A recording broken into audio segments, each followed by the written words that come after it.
Crônicas do Amanhecer. Por Feijão, Centro Espírita Allan Kardec de Balneário Gaivota. Balneário Gaivota, 26 de fevereiro de 2024. Ana Hickman se pronuncia sobre Alexandre Corrêa acelerar divórcio após suposto afair com Edu Guedes, parte 1. Ana Hickman e Alexandre Corrêa estão vivendo mais uma polêmica durante o processo de divórcio. Após os boatos de um suposto afair entre a apresentadora e Edu Guedes, o empresário decidiu tomar medidas legais. Segundo informações do site Notícias da TV, Alexandre Corrêa pediu à Justiça urgência no divórcio e início do processo de partilha de bens. A atitude teria sido motivada pelo suposto afair entre a apresentadora e Edu Guedes. Por meio de sua assessoria, Ana Hickman negou as alegações do ex, reforçando que foi ela quem entrou com o processo de divórcio.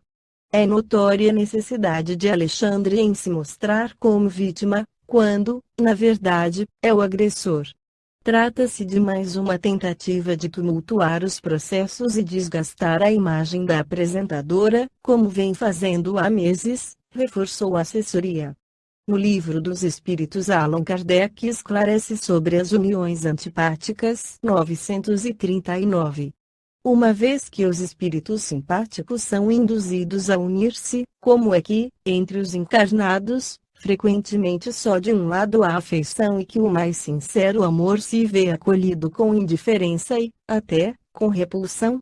Como é, além disso, que a mais viva afeição de dois seres pode mudar-se em antipatia e, algumas vezes, mesmo em ódio? Não compreendes então que isso constitui uma punição, se bem que passageira? Depois, quantos não são os que acreditam amar perdidamente, porque apenas julgam pelas aparências, e que, obrigados a viver com as pessoas amadas, não tardam a reconhecer que só experimentaram um encantamento material. Não basta uma pessoa estar enamorada de outra que lhe agrada e em quem supõe belas qualidades. Vivendo realmente com ela é que poderá apreciá-la. Também há muitas uniões que a princípio parecem destinadas a nunca serem simpáticas, mas que, quando os dois seres que as constituem se estudam e se conhecem bem, acabam por votar-se duradouro e terno amor, porque assente na estima. Cumpre não se esqueça de que é o espírito quem ama e não o corpo, de sorte que, dissipada a ilusão material, o espírito vê a realidade. Duas espécies há de afeição, a do corpo e a da alma, acontecendo com frequência tomar-se uma pela outra. Quando pura e simpática, a afeição da alma é a duradoura, efêmera do corpo. Daí vem que, muitas vezes, os que julgavam amar-se com eterno amor passam a odiar-se, quando a ilusão se desfaz. 940. Não constitui igualmente fonte de dissabores, tanto mais amargos quanto envenenam toda a existência, a falta de simpatia entre seres destinados a viver juntos? Amaríssimos, com efeito. Essa, porém, é uma das infelicidades de que sois, as mais das vezes, a causa principal. Em primeiro lugar, o erro é das vossas leis. Julgas, porventura, que Deus te constrange a permanecer junto dos que te desagradam. Depois, nessas uniões, ordinariamente buscais a satisfação do orgulho e da ambição, mais do que a ventura de uma afeição mútua. Sofreis então as consequências dos vossos prejuízos. Mas, nesse caso, não há quase sempre uma vítima inocente?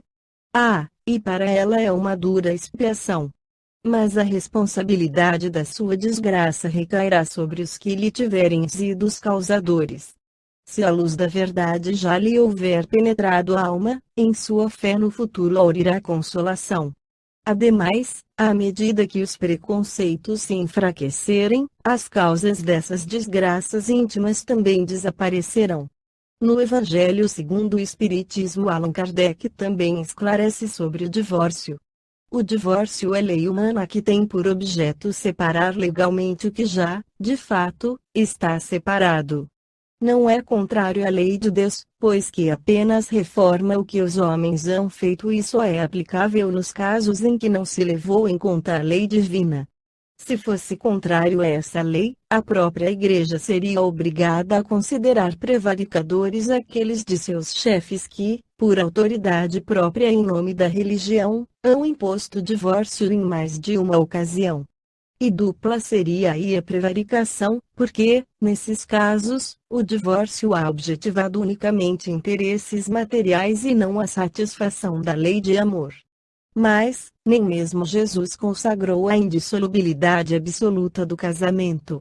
Não disse ele, foi por causa da dureza dos vossos corações que Moisés permitiu despedisseis vossas mulheres?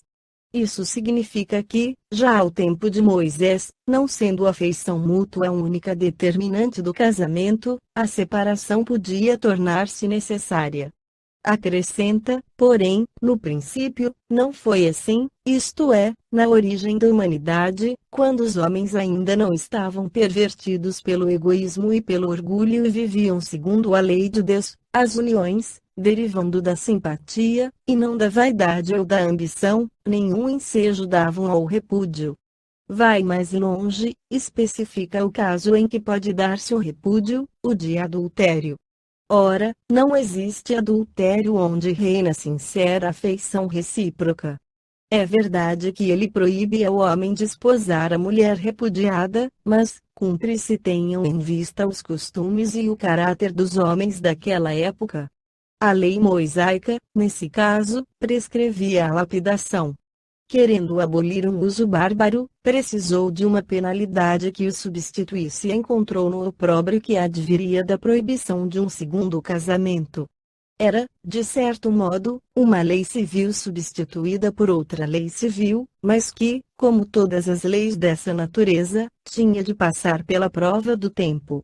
Esta foi a crônica do amanhecer de 26 de fevereiro de 2024. Por Alfredo Feijão Lopes.